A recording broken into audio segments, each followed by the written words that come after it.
Praise the lord. ప్రభు నామమునకు స్తోత్రములు కలుగును గాక. ఈరోజు పాఠ్యాంశము, నా సన్నిధిని నిలుచు భాగ్యము నీకిత్తును. ఆమెన్.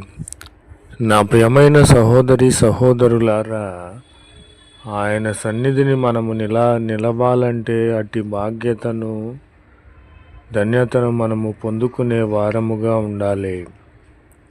సమూయేలును చూడండి, తన తల్లి ప్రార్థన చేసుకుని ఉన్నది, రోదన చేసి ఉన్నది, ఏడ్చి ఉన్నది. ప్రభువా, నాకు సంతానము లేదు, నాకు సంతానము కలిగిన ఎడల నేను నీ సన్నిధిలో నా బిడ్డను ఇచ్చుకుంటాను, నీ సన్నిధిలోనే విడిచిపెడతాను అని తీర్మానము చేసుకుని ఉన్నది. అప్పుడు దేవుడు హన్నా ప్రార్థన ఆలకించి ఆమెకు కుమారులను అనుగ్రహించి ఉన్నాడు.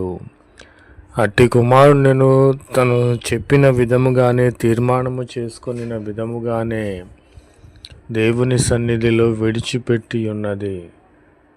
కనుక దేవుని సన్నిధిలో నిలుచు భాగ్యము దేవుడు సమూయేలుకు అనుగ్రహించి ఉన్నాడు.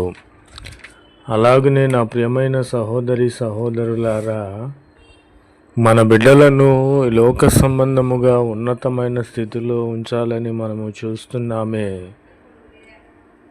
దానికంటే ఉత్తమమైనది దేవుని సన్నిధిలో మనము మన పిల్లలను విడిచిపెట్టుట శ్రేష్టమని నీవు నేను ఎంచుకోవాలి.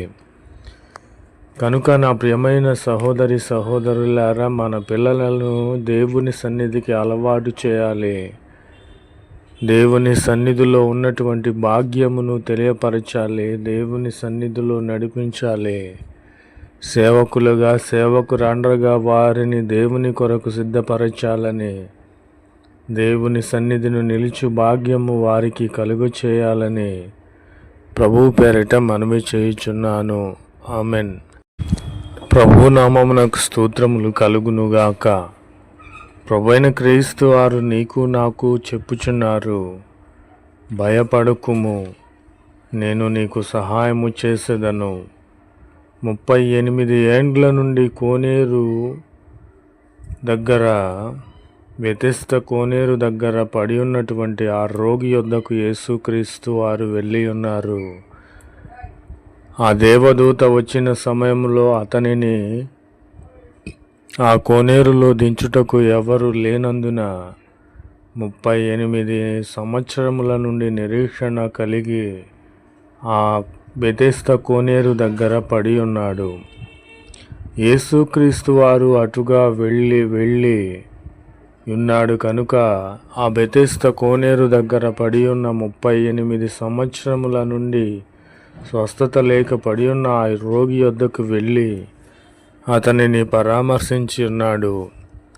భయపడకుము, నేను నీకు సహాయము చేయువాడనై ఉన్నాను, నీవు స్వస్థత పొందగోరుచున్నావా అని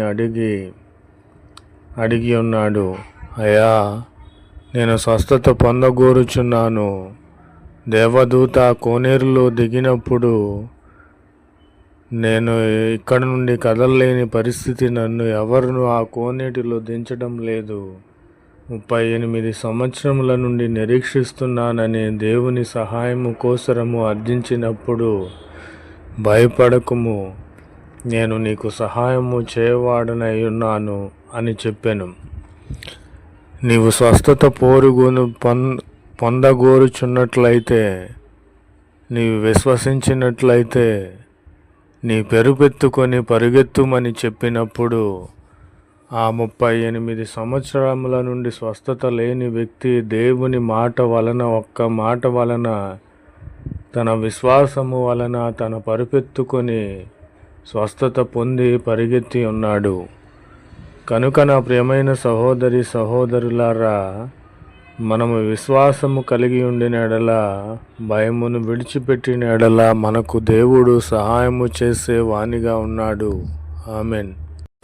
నా ప్రియమైన సహోదరి సహోదరులారా, కనుక ప్రభువైన క్రీస్తు వారు నా కృప నీకు చాలును అని వాగ్దానము చేసి ఉన్నాడు.